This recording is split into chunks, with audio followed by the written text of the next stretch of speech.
जब रात गहरी होती है और पूरा आसमान तारों से भर जाता है, तो क्या आपने कभी सोचा है कि इन तारों की अपनी एक दुनिया भी हो सकती है, जो आपस में बातें करते होंगे, हंसते होंगे, खेलते होंगे। तो चलिए, मैं आपको ले चलती हूँ तारों की जगत में, जहाँ आप मिलेंगे एक छोटी सी बच्ची अन्वी से। एक छोटी सी बच्ची थी अन्वी।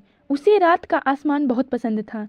जैसे ही अंधेरा होता, वह छत पर जाकर चुपचाप बैठ जाती और तारों को निहारती रहती।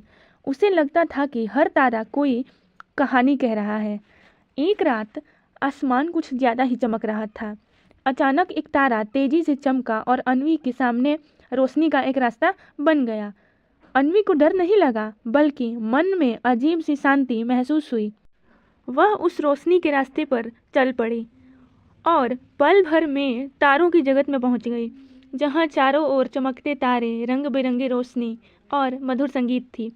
वहां तारे बोल सकते थे, मुस्कुरा सकते थे, और एक बुजुर्ग तारे ने अन्वी से कहा, हम वही हैं जिन्हें तुम हर रात सपनों के साथ देखती हो।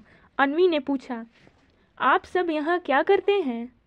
तारे बोले, हम धरती के लोगों की उम्मीदों, प्रार्थनाओं और सपनों की रखवाली करते हैं।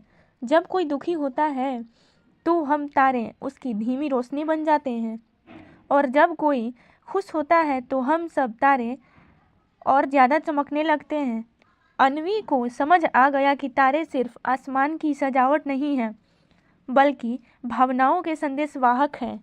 थोड़ी देर बाद वही तारा बोला, अब तुम्हें लौटना होगा, लेकिन यह याद रखना, जब भी तुम्हारा मन उदास हो हमें देखना, हम हमेशा तुम्हारे साथ हैं। अचानक तेज रोशनी हुई और अन्वी खुद को फिर छत पर बैठी हुई पाई। आसमान वही था, लेकिन अब तारे उसे और भी अपने से लग रहे थे। उस दिन के बाद अन्वी ने सीख लिया कि उम्मीद कभी बुझती नहीं, बल्कि वह तारों की तरह हमेशा चमकती रहती है।